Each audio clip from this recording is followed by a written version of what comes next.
Buonasera e ben ritrovati con l'informazione flash di New Sicilia. Di seguito i titoli più importanti del pomeriggio. In apertura la crisi nella sanità siciliana, in aumento le disuguaglianze sociali nell'ambito proprio della sanità pubblica. Sono sempre più coloro che, non potendo permettersi le visite mediche, si recano in ambulatori popolari. Grande soddisfazione da parte dei sindacati per la firma del rinnovo del contratto di lavoro 2019-2021 per i dipendenti regionali interessati ai lavoratori del comparto non dirigenziale degli enti e delle società collegati alla Regione. La cronaca con nuovi aggiornamenti dall'esplosione del deposito di carburanti Eni di Calenzano nel Fiorentino. Tra i dispersi ci sarebbe un operaio di Catania di 57 anni che al momento della tragedia pare si trovasse alla guida di un'auto cisterna.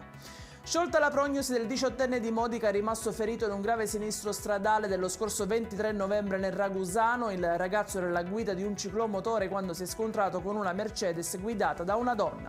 È in chiusura il meteo, diramato un'allerta gialla per maltempo su Trapani, Agrigento e Palermo. Il cielo sarà soleggiato, poco nuvoloso nelle restanti province, temperature in leggero aumento. Ed è tutto per questa edizione. Dettagli come sempre su queste notizie, ve lo ricordo, li trovate sul nostro sito www.newsicilia.it e sui nostri canali social. Grazie per averci seguito e a domani con nuovi aggiornamenti.